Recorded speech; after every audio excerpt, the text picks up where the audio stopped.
It's May 18th. A lot has changed. I put a video up before and had to delete it for a couple of reasons. Wasn't able to finish it right. But it's May 18th and I'm actually harvesting some food. So let's take a look what we're harvesting. The first thing that we did is, you see from the picture, we got a regular harvest. We got strawberries, we got raspberries, peaches, eggs from the chicken coop, radishes. We got, I think this is some type of Swiss chard, carrots, kale, lettuce, and the tea, which mostly comes from the garden.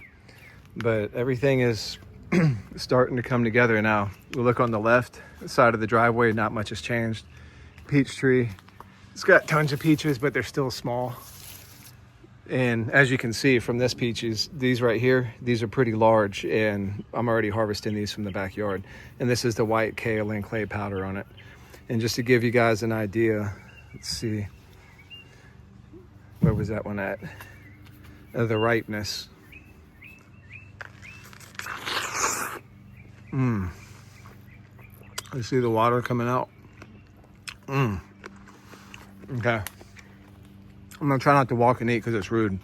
All right, strawberry patch, where we got most of the strawberries from. Down here we've got pumpkins. Hopefully I can grow pumpkins this year. I'm treating it with this around kale and clay. And you can see we got pumpkins. This will be the first year for pumpkins. We got squashes coming up. I'm treated with kale and clay. Squash vine borer has already been out. It's already hit, but those were saved from the kale and clay. All right, I'm gonna go set this peach down because I can't hold the camera and eat. I'll come back to it. All right, so I'm starting to finish up the walkways. And this pear tree right here is coming out. It's topped right here. It was bigger. I've got my Tampan persimmon as its replacement. This thing has been catching fire blight over and over and over and over again. So these pears is eventually coming out. I'm not sure. This is supposed to be an Asian variety. I'm not sure what it is. And as we look to the right, mind the mess, we're having a big yard sale coming up. We have what I believe is a Chijiro pear, because I paid for a Chijiro pear, but I don't remember where I planted it. Under there, we've got sage. We've got blueberries, which are starting to ripen up. Let's see, let's continue down the path. Right down here, we have pineapple guavas in flower. I'll be getting a ton of those. I'm about to cut off the little petals and put them in some drying racks for tea. Okay, to the left, we have more blueberries. We got the banana patch. Down here, let's see, which way do I go? To the left, we've got blackberries, and we have our pineapple pear. It's putting out lots of pears. This one is not affected by blight so far. And this thing is, I don't know, 8 feet tall now. Let's get back on the trail. This trail is almost complete. Still needs a lot of work. Here we have a blueberry. I started harvesting these yesterday and this morning. Actually pretty good. We've got parsley, fig, loquat, cranberry, and it's too much. Cranberry's probably coming out. Let's pan back around to the front yard.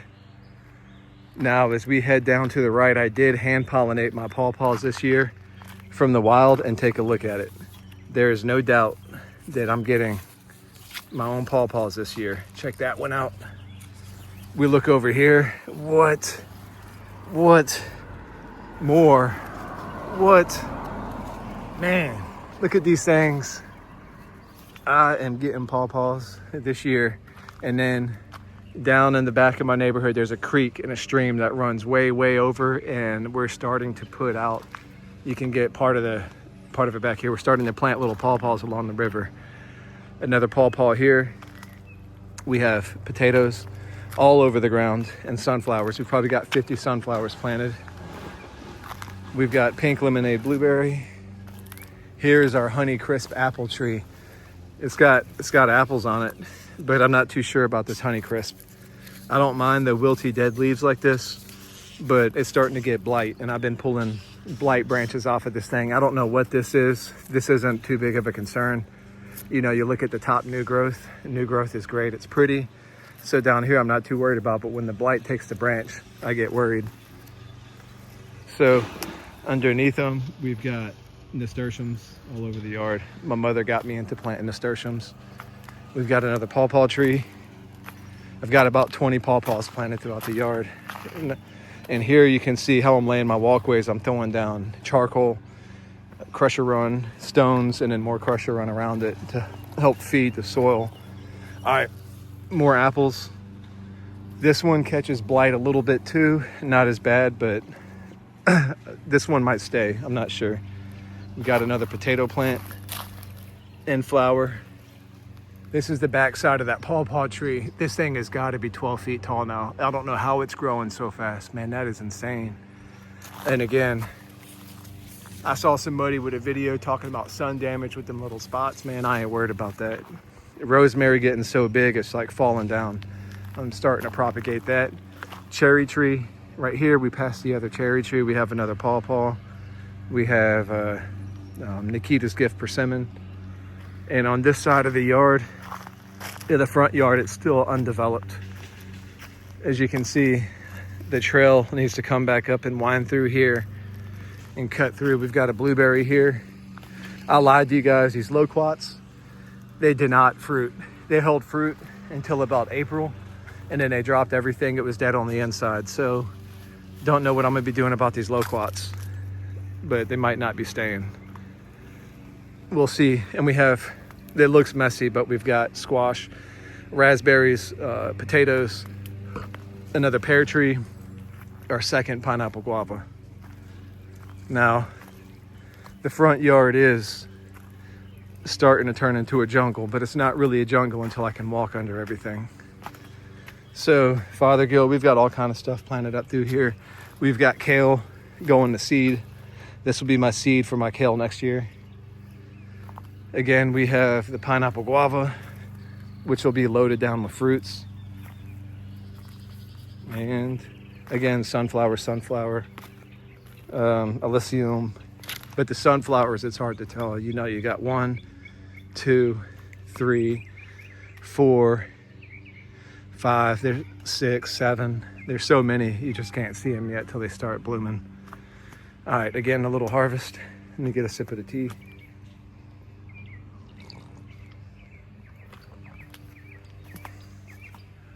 All right, I took the trellis down over here because we're expanding, putting in an in-ground pool or above ground pool one day, not sure yet. So we got a $400 pool, a $500 pool. We're putting it up for practice. We're gonna see how we are with maintaining a pool. And anyway, so that changed a lot of the yard. So here we have Baptista, still somewhat in flower, but it's also going to seed. We have supposed to be cucumber growing up this fence along with muscadine. And now to the backyard. Okay, first thing we have is a contender peach. It's not looking too good. It's okay, but it's not impressive. And here's something you guys need to look out for, what they call flagging on the tips. You see this? That means, I believe, what they call the Oriental fruit moth has burrowed into the branch. So what I do is I take off the whole branch, and I see another one right here. They burrow into it, they live in it, then they hatch and emerge and attack the fruit. So we're gonna take this, put this in my pocket. All right, staying on path. We have right here, here we go. Again, the moonglow pear. The moonglow pear, you see this, right? It's supposed to be highly fire blight resistant, the moonglow. But you look on here, here we go, more fire blight. Right here, it's dead, it's dying. So I snap it off, snap off the whole branch. I'm not gonna mess around with cutting my pruners and sanitizing and whatnot. No, I'm just gonna take the whole thing off. If the tree doesn't wanna be here, it doesn't wanna be here. Okay. So we go over here, we've got the spring satin pluot starting to form. And Let's keep walking. Up here, we have one of the pluots. Lots of fruit. It's going to be hard to prune, but this thing was pretty reliable last year. I sprayed this with kale and clay, but the kale and clay does not stick to the fruit. And the neighbor's running their four-wheeler. Let me give them a second.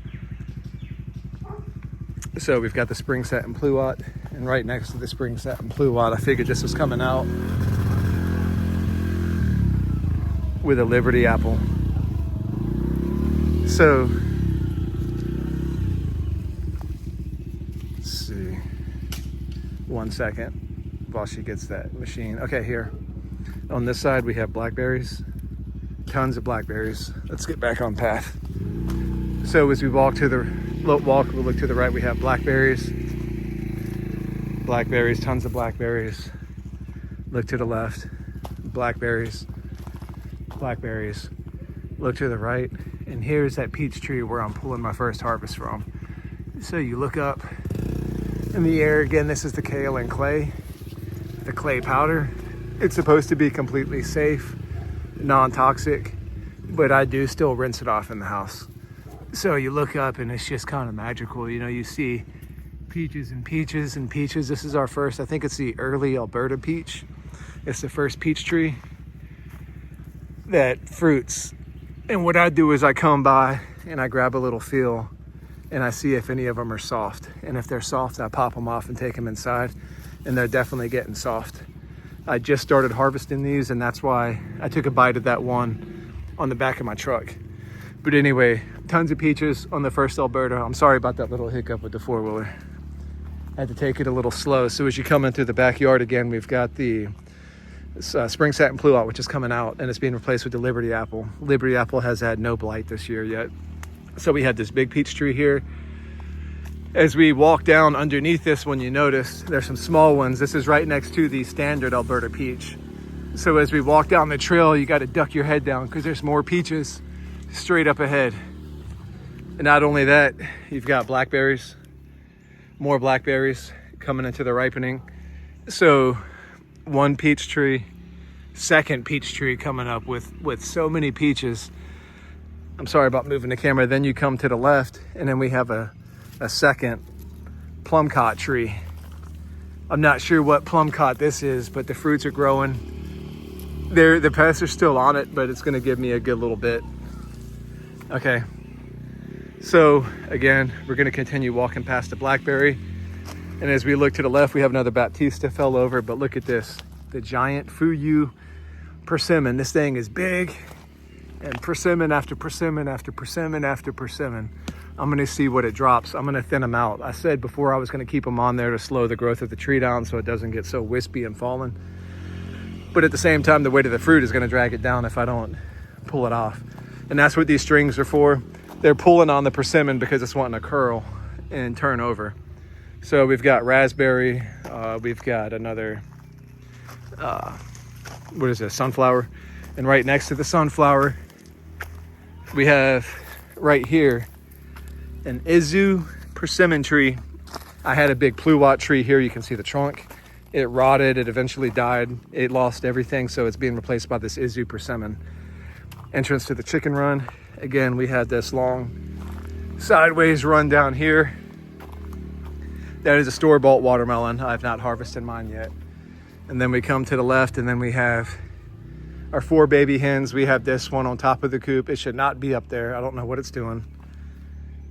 Okay, man, there's a lot of fruit trees I'm not even pointing at. So right here, the path goes 2 ways. It goes back down to the house, and then it goes to the back side garden. So right here we have our Indian blood peach. You see this thing is loaded with peaches, tons of peaches. They're still kind of small, but there's no pest on them because of the kale and clay.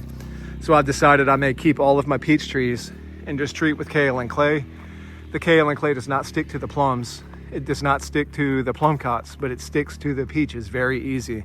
So if all I have to do is spray Surround WP, I'll be pretty happy with that. I'm okay with that one spray. It's a little expensive, but anyway, this is a volunteer peach. It is now about 7 feet tall. I do think I'm gonna have peaches on it next year. Crazy. And here we have another apple tree. Pixie Crunch apple. It's pretty tall. No blight. Also no apples. No apples yet. I thought I saw at least one, but that's okay if there's not. As we keep walking down here, we have a new addition. It's a pomegranate. The pomegranate is going to be taken over whenever I cut out this mimosa. This chocolate mimosa is going to be cut out. And when it is cut out, it'll be taken over by the pomegranate, by the fall gold raspberry. Here we have another blackberry bush. Getting ready right next to the blackberry bush, we have a Saturn peach, which is a donut peach. These peaches are shaped like donuts. They are white flesh. They are wonderful. And for the first time, I'm gonna get them because up in here, in these little holes, is where the bugs like to burrow first. It's the first thing attacked, and now none of them are getting in because of the clay. So I'm gonna have a ton of Saturn peaches. Kind of excited for that. Okay, let's get back on trail. We're gonna walk down to the trail. You got a duck. And then to the right, let's go off of trail again. We have our sweet scarlet gumi. I've been picking these and eating these like crazy. They're almost gone. Heavy, heavy, heavy producer. I'm talking heavy producer. I don't want to, I'm sure people are going to say that, you know, invasive because it's the family of the Elaeagnus and don't plant it, blah, blah, blah. But you know how many times I've been trying to plant these seeds and start like propagate this thing for so long. It ain't propagate, man. This thing ain't invasive. And it's not listed. So these berries, I usually feed them to the chickens, but you can just pop in your mouth and suck off the pulp, and they're sweet and sour. So you just put them in your mouth, chew around. Intermission time. Hold on, I'm eating.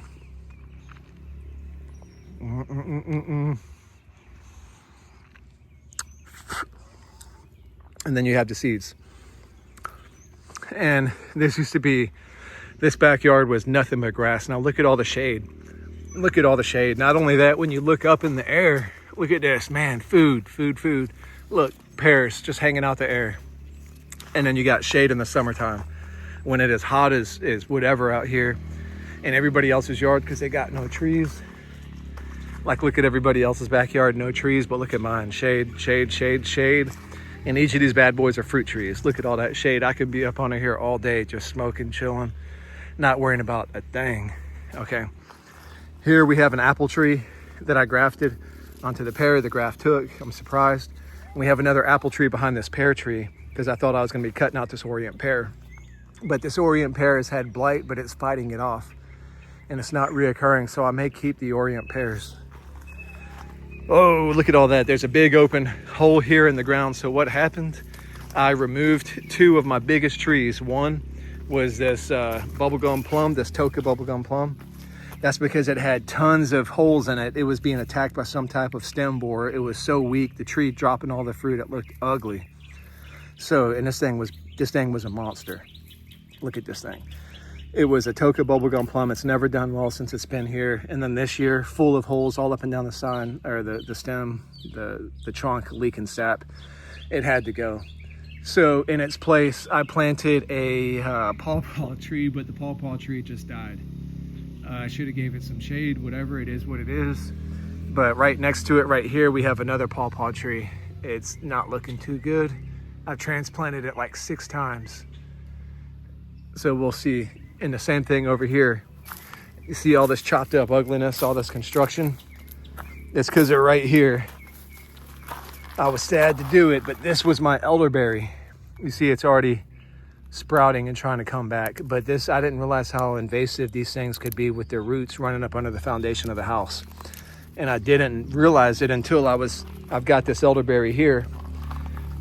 I was in my side garden way down past the AC unit and a root sucker popped up. And this is my closest elderberry. It was not a seed, it was a root sucker. And it came from here. And I do not want this thing up under my house pushing my foundation. So this thing provided massive shade, but it's gone and it's cool now. Something else will take its place. Right here, we had the oldest fruit tree in the yard. This is another Orient pear. Big, beautiful Orient pear. Again, it's the surround kale and clay, giving it the white. So yeah, Orient pear tree for the first time, putting out lots of pears. This thing was attacked by fungus, by mold or something, and tons of pests last year, but this year they're leaving them alone. All right, another big sad story is my Santa Rosa plum. This Santa Rosa plum is absolutely loaded. Booyah, booyah. Look at them things. All up and down here. There's one bad one. Okay. It needs to be thinned. It does, but I didn't enjoy the taste of this plum tree last. All right, I don't know what happened with the video. It paused. But anyway, there was some blight on here. I think I took it off. And we got some big old fatties on the Orient pear tree. Look at that. Okay, and into the backyard again. It used to be shaded right here with this one. And this one, not anymore. But it's okay. It makes way for some other opportunities to come right here. I'm not sure what I'm going to put in here yet. Not sure. No idea. We'll figure it out. Now, let me turn around. Got the pull-up bar, of course. The pollinator thing. We've got multiple birdhouses on it. And now let's take a look at what we've got going on in the vegetable garden. Anybody who's followed this channel before knows that before what I had is a series of raised beds. I had, I think, 1, 2, 3, 4, 5, 6, 7. Now those raised beds in the summertime, they would dry out in 2 days because they were stacked up so high. They were almost 3 feet tall. And their four corners were this thin metal wall. You see this metal, corrugated metal, which is what I was using for this is the remnants of the raised beds. And it would dry out after just 2 days in the summertime, and I could not sit out here and water the bed every single day. So I had these kale plants. Kale plants were sitting on top, big and beautiful, and I noticed when I was popping out these kales, their roots were hitting the ground. They were going all the way down. So when I broke the garden beds aside, all the dirt was dry, and I've done everything organic, tons of organic matter, all that, but the soil just couldn't keep up with the heat. So I noticed that the kale had roots that were touching the ground, and that's why the kale were thriving. So because of that, I realized I need to get all these roots down to the native soil as quick as I can because, yeah, the native soil here is hard, rocky clay. But after a couple of years of just layering and layering and layering organic matter on top, you're going to soften up that subsoil, that layer. And then what's going to happen is it's going to retain so much water. Not only that, the iron, everything else that's in there is the particles of clay are so small. I don't know much about electricity, but apparently that helps it with its conductivity, well, not with its attraction of smaller parts. I'm sorry, not conductivity. And you know, because of clay, it can hold minerals. It can hold particles on it, and it can retain nutrients and moisture for much longer. And because of that, it's beneficial. Anyway, so I started collecting these rocks for free. I've never laid bricks before. These are all jagged bricks. Started stacking them and filling up with all these riverstone. And now I've got the plants closer to the ground, and I've got this wall I'm working on, these stones. Once this trellis is filled up, it'll shade out these stones. So these stones will not bake in the heat, so they will stay cool under the shade even in the summer. And because of that, they will not suck out moisture out of the side raised beds. So it's taken me a while to get everything trellised up, but it is happening now. The peas are going. I'm harvesting those every day. And now finally, I've been waiting. Finally, the green beans are taking over. Now these green beans, they're the Seychelles pole beans, which are my favorite. And I just started doing some Kentucky Wonder Bean, which I'm not too happy with. I much prefer the Seychelles pole bean. And once these pole beans take over, this thing is just going to be wonderful shaded. I've got supposed to be a cucumber here. I've never seen a cucumber like this one. So this is going to be trellised up. We've got a squash, and we've got another cucumber coming up here. More peas, and we've got the green beans just now sprouting. So let's take a back look. So the entrance to the back garden here, I had to completely redo everything, and I think I'm pretty happy with it. So I had to stop the stones here because I ran out. I still need to collect more stones and finish up all the rest of this. So let's take a look. We've got nasturtium, tons of seeds started, but nothing's working. And I found out what it is, tons of stems, but something is climbing over these, and slugs are popping off the heads of the plants nonstop. So I need to get these plants up off the ground if I'm ever gonna get anything started.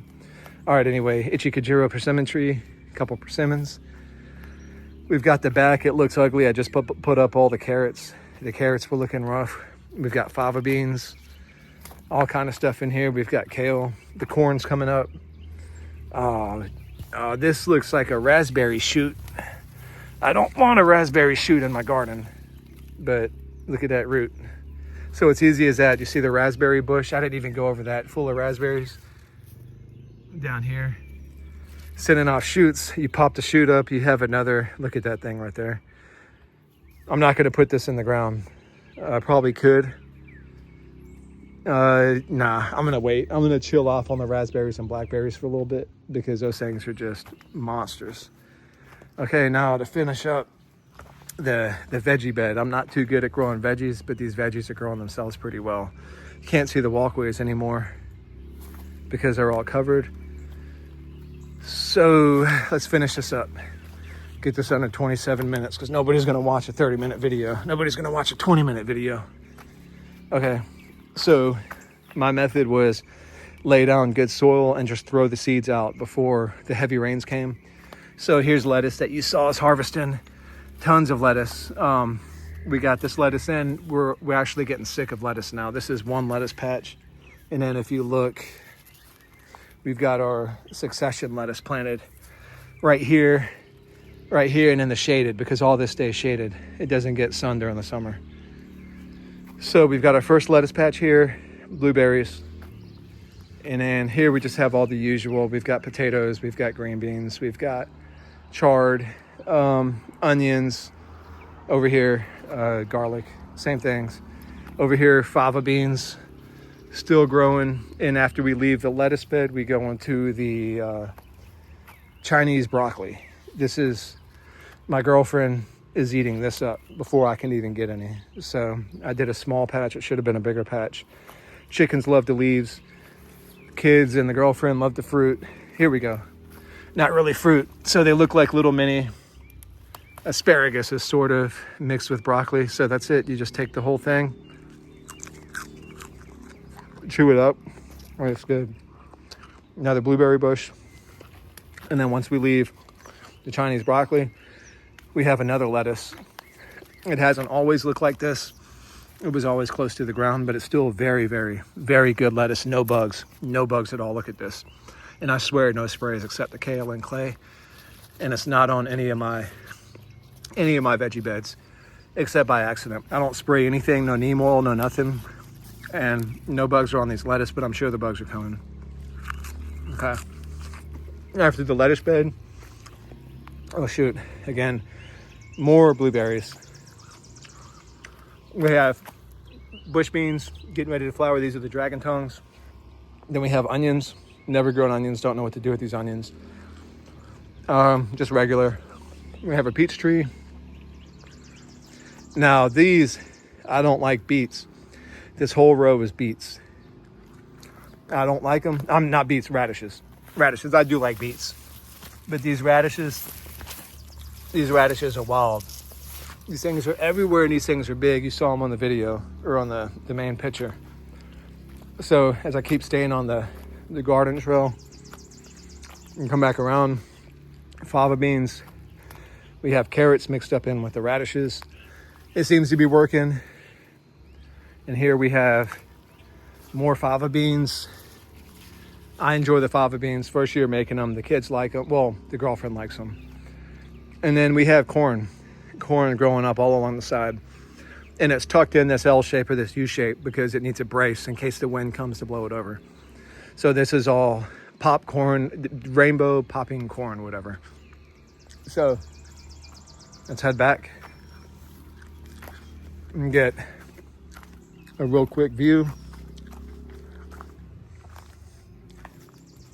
So it looks messy, but there are defined walkways going through it. The plants are just falling over the sides and spilling over. This is my winter garden. I need to transition to a summer garden. I don't know how I'm gonna do it now because how do you pull up lettuce that looks like this? I mean, how do you, look at this. Like, how do you rip this up and throw it away? You can't. Same thing with those greens, like my chickens eat them, you can't. Same thing with the radishes. I don't wanna throw them, but I need the space. And I gotta figure that out. So that's what I'm harvesting today. Oh wow, you see, look at that elderberry. Compared to the size of the house, it's getting bigger. is starting to flower. Unfortunately, the elderberry concoctions did not help out when I had coronavirus. Oh man, this video is 30 minutes long. Y'all go get some stuff planted. Plant a lot. Like, don't just plant one thing and wait all year like some people say. Plant like 100 things, and then if 45 of them die, you're gonna go back and say, wow, 55 things look good. And it's hard to not be joyful. I get down sometimes in the wintertime, but this was all just plain grass. And now I can go hide in the shade and just eat fruit all day, listen to music, hang out with the dogs, and God gave me exactly what I prayed for. See ya.